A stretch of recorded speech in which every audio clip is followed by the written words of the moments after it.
Glory to the Father, the Son, and the Holy Spirit. Amen. First of all, I would like to thank everyone who listened to my 100 podcast messages, or at least some of the messages. Today's topic is Have the Character of Jesus. Heavenly Father, I thank you for the past week. Lord, help me, your servant, to deliver the message in a fruitful way. May this message transform those who hear me. I pray in the name of Jesus. Amen. Even if there are many religions in the world, everyone agrees on the fact that the best character to follow in the world is the character of Jesus. Having descended from heaven as the Son of God and having experienced the life of a human on the earth, there is no one equivalent to Jesus in the perfection of character. What are some of the best aspects of the character of Jesus which we can adopt in our life? 1. Be humble and simple. Jesus always lived a simple life, associated with the poor, and taught the value of humility.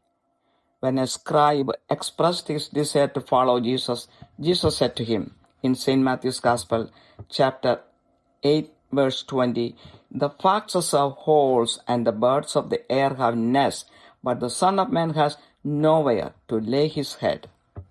He modeled washing the feet of his disciples as an act of humility. In St. John's Gospel, chapter 13, verse 15, Jesus said to his disciples, "For I gave you an example that you also should do as I did to you." Jesus taught the disciples the value of servant leadership. It means the true meaning of leadership is serving others. In St. Mark's Gospel, chapter 10, verses 43 to 45, Jesus said, "But it is not this way among you, but whoever wishes to become great among you shall be your servant, and whoever wishes to be first among you shall be slave of all. For even the Son of Man did not come to be served, but to serve, and to give his life a ransom for many." If we can serve others sincerely, with humility, irrespective of our status and wealth, we can easily win the favor of God and others. If we do so, we can bring several others closer to God. Today, when I was in the gym, unusually, a poor woman who lives in a shelter shared her life with me. I came down to her level and listened to her. I tried to give her hope and strength. I convinced her that by talking to Jesus regularly, she can find the peace and strength for each day. She was very happy in talking to me. 2. Be compassionate. Jesus was always compassionate to the people who were around him and who came for help and healing. Whoever approached Jesus for healing was not sent back without healing or with frustration. Jesus went towards those who needed healing, help, and spiritual renewal. He approached a Samaritan woman knowing that she did not know about the true God. He approached a sick man at the pool who was waiting for healing for a long time. Whoever were hungry were fed by him. After listening to him for 3 days and after finishing all the food they had brought with them, Jesus felt so compassionate for them that he did a miracle with 5 loaves of bread to feed 5,000 men and their entire families. When one of his close friends, Lazarus, died, he wept when he saw the sorrow of his sisters, Martha and Mary. Also, he acted promptly by raising Lazarus from the dead to make the family happy and to reveal the glory of God. Are we compassionate to our fellow human beings, or are we running away from people who deserve our compassion? About me, naturally, I have a compassion towards those who suffer in different ways, and I reach out to them. 3. Be forgiving. Jesus emphasized forgiveness, urging followers to love their enemies and forgive their transgressions. Jesus teaches forgiveness not only as a normal obligation, but also as a way of healing and reconciliation. In the Lord's Prayer, Jesus teaches in St. Matthew's Gospel, chapter 6, verse 12, "Forgive us our debts as we forgive our debtors." When Peter asks how many times he should forgive someone, Jesus replies in St. Matthew's Gospel, chapter 18, verse 22, "I tell you, not 7 times, but 77 times," indicating that forgiveness should be limitless. Before taking his last breath, Jesus uttered the words of forgiveness from his heart. In St. Luke's Gospel, chapter 23, verse 34, Jesus says, "Father, forgive them, for they do not know what they are doing." We should practice the forgiveness taught by Jesus. As long as God is in control of our life, we should not keep any grudge against anyone who sins against us. Our living God will fill our heart with love and peace. Those who have sinned against us will naturally repent and come closer to God and closer to us. This is my experience too. 4. Be loving. Jesus modeled the perfect example of love. When the mainstream community kept away from the poor people and the tax collectors who were considered as sinners, Jesus associated with the poor, the sinners, and the sick. By suffering on the cross for the redemption of our sins, he expressed his love for us and made us eligible for eternal salvation. In Isaiah chapter 53, verse 4, it says, "Surely our griefs he himself bore, and our sorrows he carried." Verse 7 says, "He was oppressed and he was afflicted, yet he did not open his mouth." We can continue loving others unconditionally, just like Jesus loved us. I know that I have an attraction for the poor people than towards the rich people. I'm not good at showing my love physically, but I'm good in doing loving deeds. 5. Be patient. Jesus was always surrounded by a large crowd of people. He was never left alone to rest, even though he was tired like us. He listened to everyone. He took time for everyone, and he healed everyone who came for healing. The Pharisees and Sadducees continually attacked him. Still, he kept his mental balance and continued his mission. In Mark's Gospel, chapter 10, we see that when some parents were bringing children to Jesus, the disciples rebuked them. When Jesus noticed this, he said to them in St. Mark's Gospel, chapter 10, verse 14, "Permit the children to come to me. Do not hinder them, for the kingdom of God belongs to such as these." We should try to be patient like Jesus in our dealings with others, irrespective of their character, status, behavior, and other things. Others may not be perfect, but we can teach them how to be patient through our patient behavior. Our patience can make a positive impact on others. Otherwise, others can be lost in their problems. Regarding me, I have the patience to deal with people who need mental support, and I spend plenty of time with them. 6. Be courageous. Jesus was courageous enough to stand firm in his convictions. He always challenged injustices and the useless norms of the society. When the Pharisees reminded him to leave the place because Herod wanted to kill him, Jesus said to them in St. Luke's Gospel, chapter 13, verse 32, "Go and tell that fox, behold, I cast out demons and perform cures today and tomorrow, and the third day I reach my goal." He was not afraid of anyone in doing his mission. In St. Matthew's Gospel, chapter 21, verse 12, we see that Jesus entered the temple and drove out all those who were buying and selling, and overturned the tables of the money changers and the seats of those who were selling doves. He did not want them to make the house of prayer into a robber's den. In St. Matthew's Gospel, chapter 21, we can see, while Jesus was teaching in the temple, the chief priests and the elders asked him by what authority he was doing those things and who gave him the authority. Then Jesus asked them back if the baptism of John was from heaven or from men.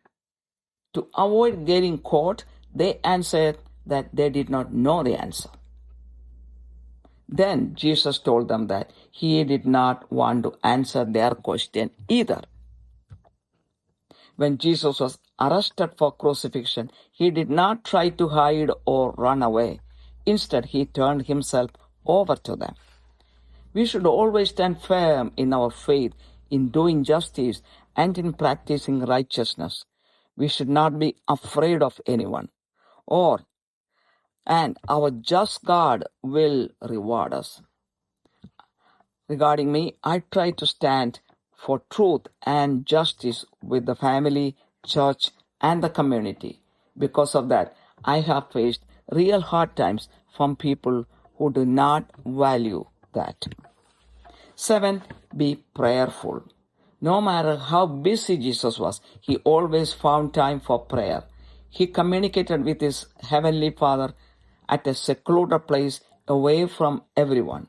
He loved to pray on mountaintops, probably to concentrate fully on prayer and to avoid distractions. In St. Luke's Gospel, chapter 6, verse 12, we see, before choosing his disciples, he spent the whole night in prayer on the mountaintop. In St. Matthew's Gospel, chapter 26, we can see, before getting betrayed and arrested, Jesus prayed in the Garden of Gethsemane, where he sweated blood. His disciples could not stay awake and pray with him, even if Jesus requested them to keep awake and pray. He knew what was going to happen after that. He might have prayed for the strength to face his crucifixion. Just like Jesus communicated with his heavenly Father daily, we should also pray and keep a strong relationship with the Father, Son, and the Holy Spirit through our prayers. This way we will get the strength to face our daily trials and to keep away from sins. I have been praying to the Heavenly Father 7 times a day for the past 25 years. There are other prayers outside that too, which I do when I am alone and when I am involved in some manual works. 8, and the last one, carry on cross. In St. Matthew's Gospel, chapter 16, verse 24, Jesus says, if anyone wishes to come after me, he must deny himself and take up his cross and follow me. St. Matthew's Gospel, chapter 10, verse 38, Jesus says, and he who does not take his cross and follow after me is not worthy of me. Jesus carried his cross all the way up to Calvary. Jesus suffered crucifixion as an innocent person and as the Son of God. We are sinners, but we don't have to suffer crucifixion for our sins or for the sins of others. Some people have to suffer in the world as a consequence of their actions. That is a natural process. Suffering for our actions and suffering for someone's actions are totally different. We should have the mentality of Jesus in carrying our cross.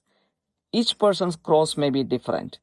Your cross can be your children going in the wrong path, drug addiction and alcoholism in the family, unfaithful husband or wife, severe illness of a person, handicapped children in the family, financial disaster, mental abuse, and so on.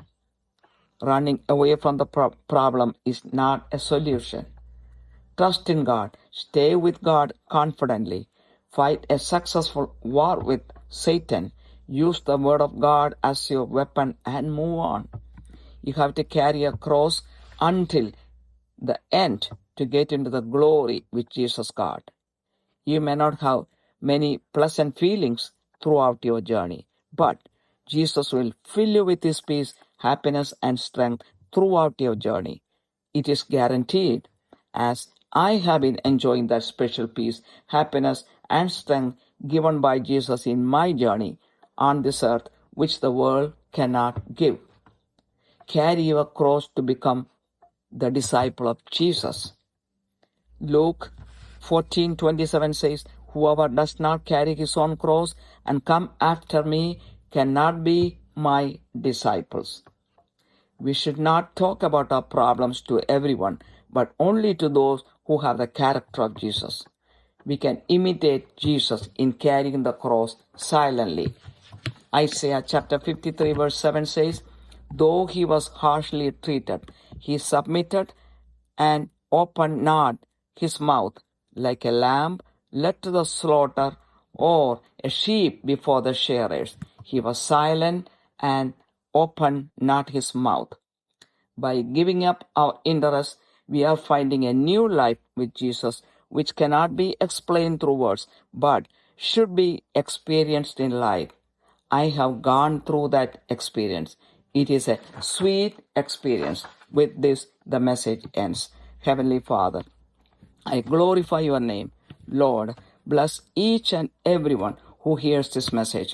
Lord, help everyone to acquire the character of Jesus by loving others, by being simple and humble, by being compassionate, by being courageous, by being patient, by forgiving others, by being prayerful, and by carrying on cross silently.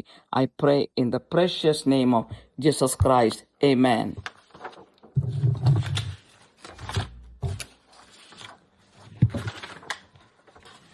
ദൈവതിരുനാമത്തിന് മഹത്വമുണ്ടായിരിക്കട്ടെ. ഇന്നത്തെ ചിന്താവിഷയം യേശുവിൻ്റെ സ്വഭാവം കൈവരിക്കുക. ആദ്യമായി എൻ്റെ കഴിഞ്ഞ 100 podcast സന്ദേശങ്ങൾ ശ്രവിച്ച എല്ലാവരോടുമുള്ള നന്ദി രേഖപ്പെടുത്തുന്നു. ഏതെങ്കിലും സന്ദേശങ്ങൾ കേട്ടവരോടും നന്ദി പറയുന്നു. കാരുണ്യവാനായ സ്വർഗസ്ഥ പിതാവേ, കഴിഞ്ഞ ഒരാഴ്ചയ്ക്കായി നന്ദി പറയുന്നു. ഇന്നത്തെ സന്ദേശം വേണ്ടതുപോലെ മറ്റുള്ളവരിലേക്ക് കൈമാറുവാൻ ഈ ദാസിയെ സഹായിക്കണമേ. കേൾക്കുന്നവരിൽ ഒരു രൂപാന്തരം ഉണ്ടാകുവാൻ ഇടയാക്കണമേ. യേശുവിൻ്റെ നാമത്തിൽ തന്നെ ആമേൻ. യേശുവിൻ്റെ സ്വഭാവം കൈവരിക്കുക, അതാണ് ഇന്നത്തെ ചിന്താവിഷയം. ലോകത്തിൽ അനേകം മതങ്ങൾ ഉണ്ടെങ്കിലും ആരെയാണ് അനുകരിക്കുവാൻ പറ്റിയതായിട്ടുള്ളത്, അല്ലെങ്കിൽ ആരുടെ സ്വഭാവമാണ് ഏറ്റവും ഉചിതമായിട്ട് അനുകരിക്കാൻ പറ്റിയത് എന്നുള്ളതിന് ഒരു സംശയമില്ല. എല്ലാവരും ഒരുപോലെ അംഗീകരിക്കുന്ന ഒരു കാര്യമാണ്, അത് യേശുവിൻ്റെ സ്വഭാവമാണ്. അത് പൂർണ്ണതയുള്ള ഒരു സ്വഭാവമാണ്. യേശുവിൻ്റെ സ്വഭാവത്തിൻ്റെ ഏതൊക്കെ ഘടകങ്ങളാണ് നമുക്ക് അനുകരിക്കാൻ പറ്റിയത് എന്ന് നമുക്ക് ഒന്ന് നോക്കാം. ഒന്നാമതായിട്ട്, യേശു എളിമയുള്ള ഒരാളായിരുന്നു. ലളിത ജീവിതം നയിച്ച ഒരാളായിരുന്നു. എപ്പോഴും എളിമയോടെ നടന്നു. പാവപ്പെട്ടവരോട് അടുത്തു ചേർന്ന് നടന്നു. എളിമയെക്കുറിച്ച് മറ്റുള്ളവരെ പഠിപ്പിച്ചു. ഒരു ശതാധിപൻ വന്ന് യേശുവിനോട് ചോദിച്ചു, യേശുവിനെ അനുഗമിച്ചോട്ടെ എന്ന്. അപ്പോൾ അവനോട് യേശു പറഞ്ഞു, മത്തായിയുടെ സുവിശേഷം 8:20, "കുറുനരികൾക്ക് കുഴികളും ആകാശത്തിലെ പറവുകൾക്ക് കൂടുകളുമുണ്ട്, മനുഷ്യപുത്രനോ തലചായ്പാൻ ഇടമില്ല" എന്ന്. അതുപോലെ എളിമയുടെ ഭാഗമായിട്ടാണ് യേശു സ്വന്തം ശിഷ്യന്മാരുടെ കാലുകൾ കഴുകിയത്. യോഹന്നാൻ സുവിശേഷം 13:15 യേശു ശിഷ്യന്മാരോട് പറഞ്ഞു, "ഞാൻ നിങ്ങൾക്ക് ചെയ്തതുപോലെ നിങ്ങളും ചെയ്യേണ്ടതിന് ഞാൻ നിങ്ങൾക്ക് ദൃഷ്ടാന്തം തന്നിരിക്കുന്നു" എന്ന്. അപ്പോൾ ലീഡർഷിപ്പ് എന്ന് പറയുന്നത് മറ്റുള്ളവർക്ക് സേവനം ചെയ്യുക എന്നുള്ളതാണെന്ന് യേശു ശിഷ്യന്മാരെ പഠിപ്പിച്ചു.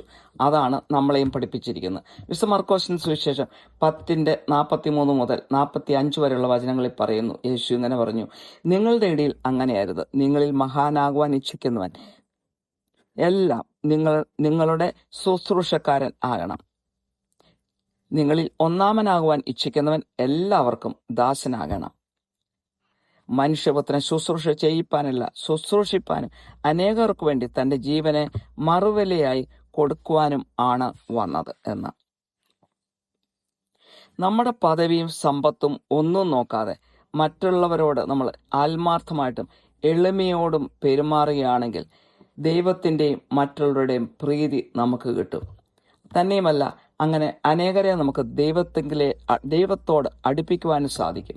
ഇന്ന് ഞാൻ ജിമ്മിൽ നിന്നപ്പോൾ പതിവില്ലാതെ ഒരു പാവപ്പെട്ട സ്ത്രീ, ഒരു ഷെൽട്ടറിൽ താമസിക്കുന്ന ഒരു സ്ത്രീ എന്നോട് സംസാരിക്കുവാനിടയായി.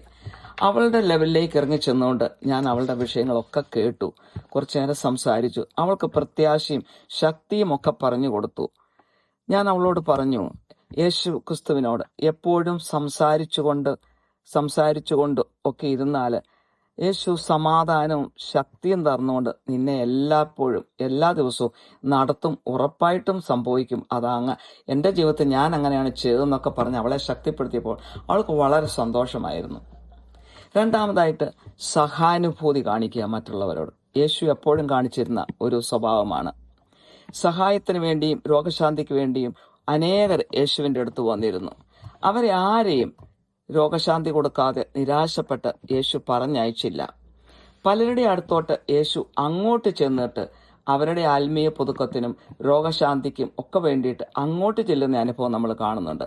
ആ സമറിയാക്കാരി സ്ത്രീയുടെ അടുത്തോട്ട് യേശു ചെല്ലുകയായിരുന്നു. ആ സ്ത്രീക്ക് ദൈവത്തെക്കുറിച്ച് ഒന്നും അറിയത്തില്ലെന്ന് അറിഞ്ഞുകൊണ്ട് തന്നെയാണ് ആ സ്ത്രീയുടെ അടുത്തോട്ട് യേശു ചെന്നത്.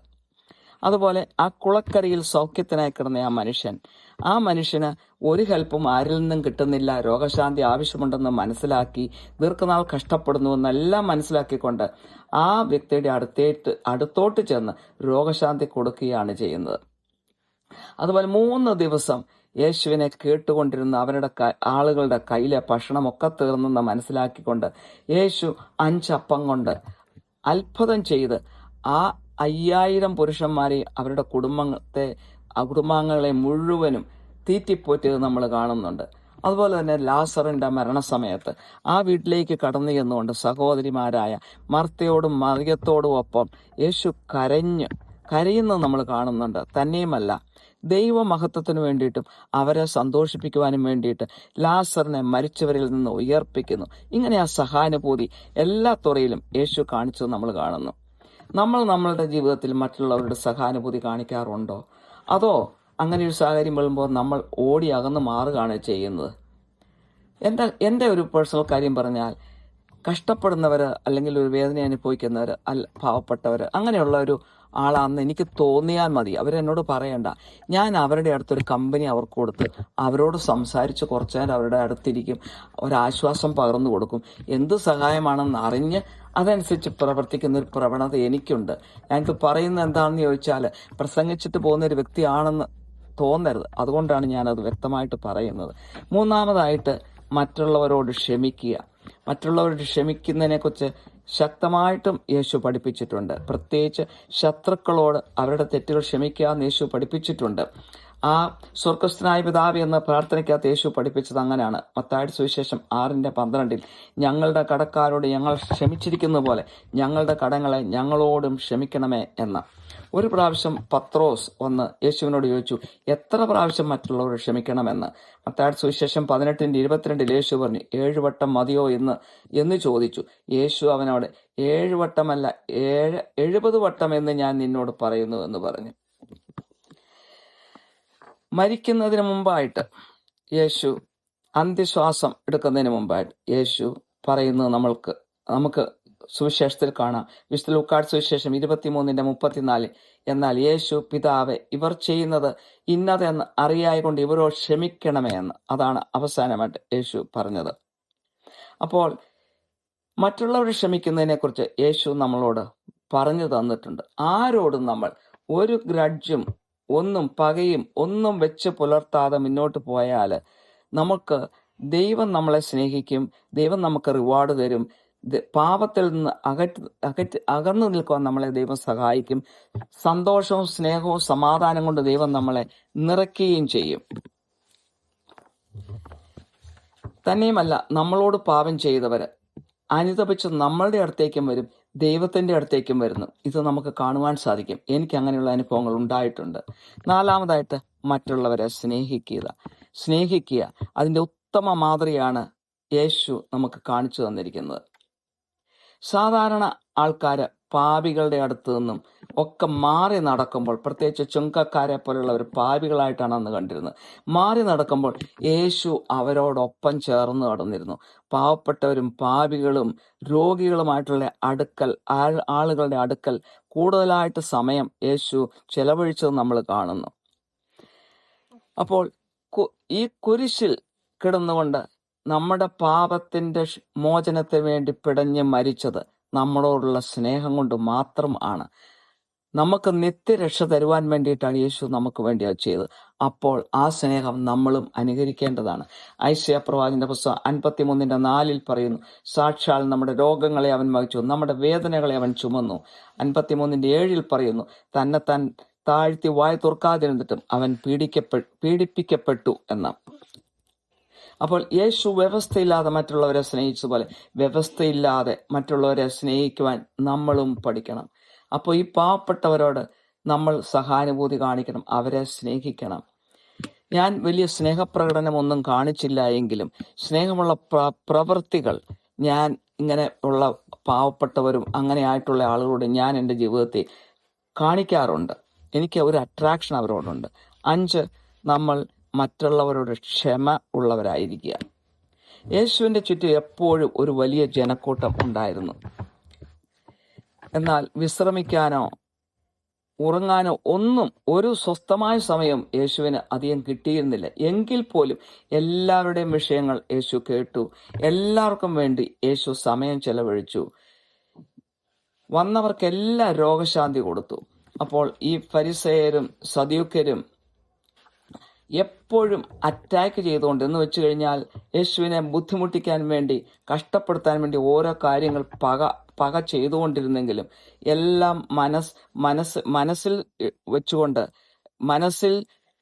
മനസ്സിലാക്കിയിട്ടും അത് സമനില തെറ്റാതെ മുന്നോട്ട് ചെയ്യേണ്ടത് ചെയ്ത് യേശു പോവുകയായിരുന്നു ചെയ്ത്. മർക്കോസിന് ശേഷം 10-ാമത്തെ അധ്യായത്തിൽ ചില മാതാപിതാക്കള് കുഞ്ഞുങ്ങളെയും കൊണ്ട് യേശുവിൻ്റെ അടുത്ത് വരുന്നത് നമ്മൾ കാണുന്നു. അപ്പോൾ ശിഷ്യന്മാര് അവരോട് മാറി നിൽക്കുവാൻ അവരോട് പറഞ്ഞു, യേശുവിനെ ശല്യപ്പെടുത്തരുതെന്ന്. അപ്പോൾ അതിൽ യേശു പറയാണ്, മർക്കോസ് 10:14, ശിശുക്കളെ എൻ്റെ അടുക്കൽ വരുവാൻ വിടുവിൻ, അവരെ തടുക്കരുത്, ദൈവരാജ്യം ഇങ്ങനെയുള്ളവരുടേത് ആണല്ലോ എന്ന്. അപ്പോൾ യേശുവിനെ പോലെ തന്നെ മറ്റുള്ളവരോട് ഡീല് ചെയ്യുമ്പോൾ ക്ഷമയും ഒക്കെ കാണിക്കുവാനായിട്ട് നമ്മളും കുറേയൊക്കെ പഠിക്കണം. നമ്മൾക്ക് നമ്മളുടെ സ്റ്റാറ്റസോ അല്ലെങ്കിൽ അവരുടെ സ്വഭാവമോ ഒന്നും നമ്മൾ നോക്കേണ്ട കാര്യമില്ല. അവർ നമ്മുടെ ഒപ്പം സ്റ്റാറ്റസ് ഉള്ളവരാണോ, കുറഞ്ഞവരാണോ, പാവപ്പെട്ടവരാണോ, അവർക്ക് പെർഫെക്ഷനുള്ള ഒരു സ്വഭാവമുള്ളവരാണോ, ഇതൊന്നും നമ്മൾ നോക്കണ്ട. നമ്മൾ അവരോട് കരുണയോടെ സ്നേഹമായിട്ട് നമ്മൾ പെരുമാറുക, അത് മാത്രം നമ്മൾ നോക്കിയാൽ മതി. അല്ലെങ്കിൽ നമ്മൾ അവരോട് അങ്ങനെ പെരുമാറിയില്ല എങ്കിൽ അവരുടെ പ്രശ്നങ്ങളിൽ ചിലപ്പോൾ അവർ കുടുങ്ങി അവർ നശിച്ചു പോകാനായിട്ട് സാധ്യതയുണ്ട്. പലപ്പോഴും ഞാൻ മെൻ്റൽ സപ്പോർട്ട് ആവശ്യമുള്ള അനേകം വ്യക്തികൾക്ക് മെൻ്റൽ സപ്പോർട്ട് കൊടുക്കാറുണ്ട്. മാനസികമായ ഒരു സപ്പോർട്ട്, അവരോട് സംസാരിച്ച് അവരുടെ വിഷയങ്ങൾ ഡിസ്കസ് ചെയ്ത് അവർക്ക് അല്പം ആശ്വാസം പകർന്നു കൊടുത്ത്, അല്പം ശക്തി പകർന്നു കൊടുത്ത്, ഇങ്ങനെയൊക്കെ പോകുന്നത് എനിക്കിഷ്ടമുള്ള കാര്യമാണ്. ഞാനത് അനേകരോട് ചെയ്യാറുണ്ട്. അത് എൻ്റെ ഒരു ജന്മ സ്വഭാവമായിട്ടാണ് എനിക്ക് മനസ്സിലായത്. 6-ാമതായിട്ട് ധൈര്യമായിട്ടിരിക്കുക. യേശു എപ്പോഴും ധൈര്യം പ്രകടിപ്പിച്ച് ജീവിച്ച ഒരു വ്യക്തിയാണ്. സ്വന്തം ബോധ്യങ്ങളിൽ ധൈര്യമായിട്ട് യേശു എപ്പോഴും ഉറച്ചു നിന്നു. അനീതിക്കെതിരായിട്ടും സമൂഹത്തിന്റെ എതിരായിട്ടും ഒക്കെ ശക്തമായിട്ട് അഭിപ്രായം പ്രകടിപ്പിച്ച ഒരു വ്യക്തിയാണ് യേശു.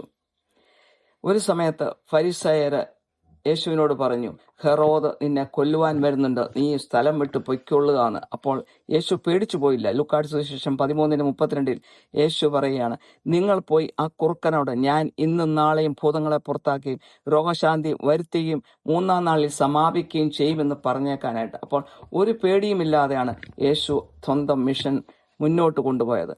മത്തായിയുടെ സുവിശേഷം 21-ാമത്തെ അധ്യായത്തിന്റെ 12-ാമത്തെ വചനത്തിൽ നമ്മൾ കാണുന്നു, ദേവാലയത്തിൽ ആളുകൾ വിൽക്കുകയും വാങ്ങുകയും ചെയ്തുകൊണ്ടിരുന്നപ്പോൾ യേശു അവിടെ ചെന്ന് അവരെ എല്ലാവരെയും അവിടുന്ന് പുറത്താക്കി പൊൻവാണിപ്പക്കാരുടെയും അതുപോലെ പ്രാവിനെ വിൽക്കുന്നവരുടെയും മേശകൾ മറിച്ചിട്ട് അവരോട് പറയാണ്, ഇത് ദൈവത്തിന്റെ പ്രാർത്ഥനാലയമാണ്, ഇത് കള്ളന്മാരുടെ ഗുഹയാക്കാൻ അനുവദിക്കുകയില്ല എന്ന്. വിശുദ്ധ മത്തായിയുടെ സുവിശേഷം 21-ാമത്തെ അധ്യായത്തില് യേശു ദേവാലയത്തിൽ പഠിപ്പിച്ചുകൊണ്ടിരുന്നപ്പോൾ പുരോഹിതന്മാരും എൽഡേഴ്സും ഒക്കെ യേശുവിനോട് വന്ന് ചോദിക്കുകയാണ്, ഏത് അധികാരം ഉപയോഗിച്ചാണ് ഇതൊക്കെ യേശു ചെയ്യുന്നതെന്ന്. അപ്പോൾ അതിന് മറുപടി കൊടുക്കാതെ യേശു അവരോട് തിരിച്ച് ധൈര്യമായിട്ട് ചോദിക്കുകയാണ് എന്ന്, സ്വർഗത്തിൽ നിന്നാണോ മനുഷ്യനിൽ നിന്നാണോ യോഹന്നാൻ സ്നാപകന്റെ സ്നാനം വന്നത് എന്ന് ചോദിക്കുന്നു. സ്വർഗത്തിൽ നിന്നാണ് അവർക്കറിയാമെങ്കിലും അവർ പിടിക്കപ്പെടുമോ എന്ന് ഭയപ്പെട്ട് അവർ ഉത്തരം പറയാതെ അവർ പറഞ്ഞു, അറിയത്തില്ല എന്ന് പറഞ്ഞു.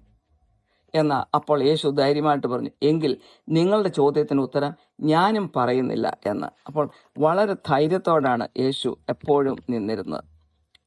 അതുപോലെ തന്നെ കുരിശ് തറയ്ക്കുവാനായിട്ട് യേശുവിനെ അറസ്റ്റ് ചെയ്യാൻ വന്നപ്പോൾ അവിടുന്ന് ഓടി രക്ഷപ്പെടാനൊന്നും യേശു ശ്രമിച്ചില്ല. പകരം സ്വയം ഏൽപ്പിച്ചു കൊടുക്കുകയാണ് ചെയ്തത്. ഇതുപോലെ തന്നെ നമ്മൾ നമ്മുടെ ഉറച്ച വിശ്വാസങ്ങളിൽ ഉറച്ചു തന്നെ നിൽക്കണം. നീതിയും ന്യായവും നടപ്പാക്കുന്നതിൽ ഉറച്ചു തന്നെ നമ്മൾ നിൽക്കണം. അതിനാരെയും നമ്മൾ ഭയപ്പെടേണ്ട ആവശ്യമില്ല. ദൈവമാണ് നമ്മളെ കാണുന്നതും ദൈവമാണ് നമുക്ക് അതിന് പ്രതിഫലം തരുന്നത്. എൻ്റെ ജീവിതത്തിൽ നീതിക്കും ന്യായത്തിനും വേണ്ടി എപ്പോഴും ഞാൻ എൻ്റെ കുടുംബത്തിലും പള്ളിയിലും സമുദായത്തിലും എപ്പോഴും നിലനിന്നിട്ടുണ്ട്. എന്നാൽ പല പ്രതികൂലങ്ങളും അതിൽ കൂടെ ഞാൻ ഫേസ് ചെയ്യേണ്ടതായിട്ട് വന്നിട്ടുണ്ട് എന്നുള്ളത് ഞാൻ എടുത്തു പറയുകയാണ്. അതുണ്ടാകും, എന്നാലും ആരെയും പേടിക്കാതിരിക്കുക. ഏഴാമതായിട്ട് എപ്പോഴും പ്രാർത്ഥന നിരതരായിരിക്കുക. യേശു അങ്ങനെയാണ് ചെയ്തത്. എത്ര തിരക്കായെങ്കിലും എല്ലാ ദിവസവും പ്രാർത്ഥിക്കുവാനായിട്ട് സ്വസ്ഥമായ സമയം കണ്ടിരുന്നു. എവിടെയെങ്കിലും ഒറ്റപ്പെട്ട ഒരു സ്ഥലത്ത് പോയാണ് യേശു എപ്പോഴും പ്രാർത്ഥിച്ചത്. പലപ്പോഴും മലമുകളിലാണ് പോയി പ്രാർത്ഥിച്ചത്. ഫുൾ കോൺസെൻട്രേഷൻ കിട്ടുവാൻ വേണ്ടിയായിരിക്കും, ഒരു ശല്യം ഉണ്ടാകാതെ പ്രാർത്ഥിക്കുവാൻ വേണ്ടിയായിരിക്കും യേശു അങ്ങനെയുള്ള സ്ഥലങ്ങൾ തിരഞ്ഞെടുത്തത്. അല്ലെങ്കിൽ യേശുവിനെ മറ്റുള്ളവർ വന്ന് എളുപ്പം ശല്യപ്പെടുത്തുവാനുള്ള സാധ്യതയുണ്ടായിരുന്നു. വിശുദ്ധ ലൂക്കായുടെ സുവിശേഷം 6:12 നമ്മൾ കാണുന്നു, ശിഷ്യന്മാരെ തിരഞ്ഞെടുക്കുന്നതിന് മുമ്പ് ഒരു രാത്രി മുഴുവനും മലമുകളിൽ പോയി യേശു പ്രാർത്ഥിച്ചുകൊണ്ടിരുന്നു. വീണ്ടും മത്തായിയുടെ സുവിശേഷം 26-ാമത്തെ അധ്യായത്തില് യേശുവിനെ ഒറ്റിക്കൊടുക്കുകയും അറസ്റ്റ് ചെയ്യുന്നതിന് മുമ്പായിട്ട് ഗത്സമേൻ തോട്ടത്തിൽ യേശു പ്രാർത്ഥിച്ചുകൊണ്ടിരുന്നതും രക്തം വിയർത്തതും ഒക്കെ നമ്മൾ കാണുന്നു. ശിഷ്യന്മാരോട് പ്രാർത്ഥിച്ചുണർന്നിരിക്കാൻ പറഞ്ഞെങ്കിലും അവർക്കത് സാധിച്ചില്ല. ഒരുപക്ഷെ ആ കുരിശ് മരണത്തിനുള്ള ഫേസ് ചെയ്യുന്നുള്ള ശക്തി കിട്ടുന്നതിന് വേണ്ടിയിട്ടായിരിക്കും യേശു അവിടെ പ്രാർത്ഥിച്ചത്. യേശു അപ്പോൾ സ്വർഗസ്ഥനായ പിതാവിനോട് എങ്ങനെയൊക്കെ പ്രാർത്ഥിച്ചോ, എങ്ങനെയൊക്കെ ബന്ധം പുലർത്തിയോ, അതുപോലെ നാമും പ്രാർത്ഥന വഴി പിതാവിനോടും പുത്രനോടും പരിശുദ്ധാത്മാവിനോടും നിരന്തരമായിട്ടും ആ ബന്ധം പുലർത്തിക്കൊണ്ട് നമ്മൾ പോവുകയാണെങ്കിൽ നമ്മുടെ എല്ലാ പരീക്ഷകളും ഫേസ് ചെയ്യാനുള്ള ശക്തി നമുക്ക് കിട്ടും. പാപത്തിൽ നിന്ന് ഒഴിഞ്ഞു നിൽക്കുവാനുള്ള ശക്തിയും നമുക്ക് കിട്ടും. എൻ്റെ കാര്യം പറഞ്ഞാൽ ഞാൻ ഒരു കഴിഞ്ഞ 25 വർഷമായി ദിവസം ഫോർമലായിട്ട് ഒരു 7 തവണ പ്രാർത്ഥിക്കാറുണ്ട്. ബാക്കി അനേക സമയങ്ങളിൽ ഒറ്റയ്ക്കായിരിക്കുമ്പോഴും പല ജോലികൾ ചെയ്യുന്ന സമയത്തും ഒക്കെ പ്രാർത്ഥിക്കുന്ന ഒരു സ്വഭാവമാണ് എനിക്കുള്ളത്. അവസാനമായിട്ട് 8-ാമത്തെ പോയിന്റ് പറയട്ടെ, സ്വന്തം കുരിശ് വഹിക്കുക. യേശു അതാണ് ചെയ്തത്. വിശുദ്ധ മത്തായിയുടെ സുവിശേഷം 16:24 യേശു പറയുന്നു, യേശു ശിഷ്യന്മാരോട് പറഞ്ഞു, ഒരുത്തൻ എൻ്റെ പിന്നാലെ വരുവാൻ ഇച്ഛിച്ചാൽ തന്നെത്താൻ ത്യജിച്ച് തൻ്റെ ക്രൂശ് എടുത്ത് എന്നെ അനുഗമിക്കട്ടെ എന്ന്. വിശുദ്ധ മത്തായിയുടെ സുവിശേഷം 10:38 യേശു പറഞ്ഞു, തൻ്റെ ക്രൂശ് എടുത്ത് എന്നെ അനുഗമിക്കാത്തവനും എനിക്ക് യോഗ്യനല്ല എന്ന്. യേശു സ്വന്തം കുരിശ് കാൽവരി മല വരെ ആണ് എടുത്തത്. ഒരു ഇന്നസെന്റ് പേഴ്സണായിട്ട് തെറ്റ് ചെയ്യാതെ പാപം ചെയ്യാതെയാണ് കുരിശേൽ മരിക്കേണ്ടി വന്നത്. എന്നാൽ നമ്മൾ പാപികളാണ് എങ്കിൽ പോലും ഒരു കുരിശെടുക്കുവാൻ നമ്മളോട് ആരും ആവശ്യപ്പെടുന്നില്ല. തെറ്റ് ചെയ്തിട്ട് കുരിശ് മരണം വഹിക്കുന്നതും അല്ലെങ്കിൽ കഷ്ടത അനുഭവിക്കുന്നതും തെറ്റ് ചെയ്യാതെ അനുഭവിക്കുന്നതും തമ്മിൽ വ്യത്യാസമുണ്ട്. യേശു ഒരു തെറ്റും ചെയ്യാതെയാണ് അനുഭവിച്ചത്. എന്നാൽ നമ്മൾ പലപ്പോഴും അനുഭവിക്കുന്നത് തെറ്റ് ചെയ്തിട്ടാണ് പല കുരിശുകളും വഹിക്കേണ്ടതായിട്ട് വരുന്നത്. ഓരോരുത്തരുടെയും കുരിശ് പല തരത്തിലുള്ളതായിരിക്കാം, എല്ലാം ഒരുപോലെയല്ല. ചിലരുടെ കുരിശ് മക്കൾ മോശമായ വഴിയിൽ കൂടെ പോകുന്നതായിരിക്കാം. ചിലപ്പോൾ മദ്യപാനത്തിനും ഡ്രഗിനും അഡിക്റ്റഡ് ആയിട്ടുള്ള വ്യക്തികൾ കുടുംബത്തുള്ളതായിരിക്കാം. ചിലപ്പോൾ അവിശ്വാസം, ഭർത്താവിൻ്റെയോ ഭാര്യയുടെയോ അവിശ്വാസമോ ദുർനടപ്പോ ആയിരിക്കാം. ചിലപ്പോൾ രോഗികൾ ഭവനത്തിലുള്ളതായിരിക്കാം. ചിലപ്പോൾ അംഗവൈകല്യം ഉള്ള മക്കൾ വീട്ടിലുള്ളതായിരിക്കാം. ചിലപ്പോൾ സാമ്പത്തിക കഷ്ടതകളായിരിക്കാം. ചിലപ്പോൾ മെൻ്റൽ അബ്യൂസ് ആയിരിക്കാം. ഇതിൽ നിന്നൊന്നും നമുക്ക് ഓടി മാറാൻ പറ്റിയില്ല. ഓടി മാറിയാൽ അതിന് പരിഹാരം ഉണ്ടാകുവാൻ പോയില്ല. അപ്പോൾ നമ്മൾ ദൈവത്തോടൊപ്പം ചേർന്ന് നിന്ന് നല്ല ഉറപ്പോടെ മുന്നോട്ട് പോവുകയും സാത്താനോട് ദൈവവചനം കൊണ്ട് പോരാടുകയും ചെയ്ത് ശക്തമായിട്ട് ദൈവത്തോട് ചേർന്ന് നിന്ന് ഈ കുരിശ് ദൈവം യേശു വഹിച്ചതുപോലെ മഹത്വത്തിലേക്ക് നമ്മളെ നയിക്കുന്ന ഈ കുരിശ് നമ്മൾ അവസാനം വരെ എടുക്കുക എന്നുള്ളതാണ് യേശുവിനോടൊപ്പം നിന്നുകൊണ്ട് നമ്മൾ ചെയ്യുന്നത്. അതിന് ശക്തി പകർന്നു തരുന്നത് യേശു ക്രിസ്തുവാണ്. സമാധാനവും സന്തോഷവും ശക്തിയും നമുക്ക് പകർന്നു തരും. അത് ഉറപ്പാണ്. എൻ്റെ ജീവിതയാത്രയിൽ ഞാൻ അതാണ് ചെയ്തതും ചെയ്തുകൊണ്ടിരിക്കുന്നു. എല്ലാത്തിനും ശക്തി തരുന്നത് യേശു ക്രിസ്തുവാണ്. ആ ശക്തിയും സമാധാനവും നമ്മൾ ക്ഷമയോടും ശാന്തതയോടും കുരിശ് വഹിക്കുമ്പോൾ ദൈവം നമുക്ക് തരും. ഉറപ്പായിട്ട് ഞാൻ എൻ്റെ അനുഭവത്തിൽ നിന്ന് തന്നെ പറയുകയാണ്. യേശുവിൻ്റെ ശിഷ്യനാണ് ആകണമെങ്കിൽ നമ്മൾ നമ്മുടെ കുരിശ് വഹിച്ചേ പറ്റുകയുള്ളൂ. ലൂക്ക 14:27 പറയുന്നു, തൻ്റെ ക്രൂശ് എടുത്തുകൊണ്ട് എൻ്റെ പിന്നാലെ വരാത്തവന് എൻ്റെ ശിഷ്യനായിരിക്കാൻ കഴിയുകയില്ല എന്ന്. നമ്മൾ കുരിശ് വഹിക്കുമ്പോൾ ഇത് മറ്റുള്ളവരോട് പരാതിയായിട്ട് പറയേണ്ട ആവശ്യമില്ല. നമ്മൾ കഴിവതും മൗനമായിട്ട് നമ്മൾ കുരിശ് വഹിക്കുക, യേശു വഹിച്ചതുപോലെ. ഐസയ്യായുടെ പുസ്തകം 53:7 പറയുന്നു, തന്നെത്താൻ താഴ്ത്തി വായ തുറക്കാതിരുന്നിട്ടും അവൻ പീഡിപ്പിക്കപ്പെട്ടു, കൊല്ലുവാൻ കൊണ്ടുവന്ന കുഞ്ഞാടിനെ പോലെയും രോമം കത്തിരിക്കുന്നതിന് മുമ്പാകെ മിണ്ടാതിരിക്കുന്ന ആടിനെ പോലെയും അവൻ വായ തുറക്കാതിരുന്നു എന്ന്. അപ്പോൾ നമ്മുടെ സ്വന്തം സ്വാർത്ഥ താല്പര്യങ്ങളൊക്കെ മാറ്റി യേശുവുമായിട്ടൊരു പുതിയ ജീവിതം നമ്മൾ ആഗ്രഹിക്കുന്നുവെങ്കിൽ സ്വന്തം കുരിശ് നമ്മൾ ക്ഷമയോടെ വഹിച്ചുകൊണ്ട് യേശുവിൻ്റെ സ്വഭാവം നമ്മൾ കൈവരിച്ചുകൊണ്ട് മുന്നോട്ട് ജീവിക്കുകയാണെങ്കിൽ നമുക്ക് ജീവിതത്തിൽ ഉറപ്പായും വിജയം ലഭിക്കും. അതൊരു മധുരമുള്ള അനുഭവമായിരിക്കും. അതാണ് എൻ്റെ ജീവിതത്തിൽ ഞാൻ അനുഭവിച്ചതും അനുഭവിച്ചുകൊണ്ടിരിക്കുന്നു. ഇതോടെ ഈ സന്ദേശം ഇവിടെ അവസാനിക്കുന്നു. കാരുണ്യവാനായ സ്വർഗ്ഗസ്ഥ പിതാവേ, ഈ സന്ദേശം കേൾക്കുന്ന എല്ലാവരെയും അനുഗ്രഹിക്കണമേ. മറ്റുള്ളവരെ സ്നേഹിച്ചുകൊണ്ടും എളിമപ്പെട്ടുകൊണ്ടും സഹാനുഭൂതി കാണിച്ചുകൊണ്ടും ദൈവത്തിൽ ധൈര്യപ്പെട്ടുകൊണ്ടും ക്ഷമ കാണിച്ചുകൊണ്ടും മറ്റുള്ളവരോട് ക്ഷമിച്ചുകൊണ്ടും പ്രാർത്ഥനാ നിരതരായിക്കൊണ്ടും മൗനമായി സ്വന്തം കുരിശുകൾ വഹിച്ചുകൊണ്ടും യേശുവിൻ്റെ സ്വഭാവം കൈവരിക്കുവാൻ എല്ലാവരെയും സഹായിക്കണമേ. മാനവ മഹത്വം അവിടത്തേക്ക് തരുന്നു. യേശു ക്രിസ്തുവിൻ്റെ മഹത്വമേറിയ നാമത്തിൽ തന്നെ. ആമേൻ.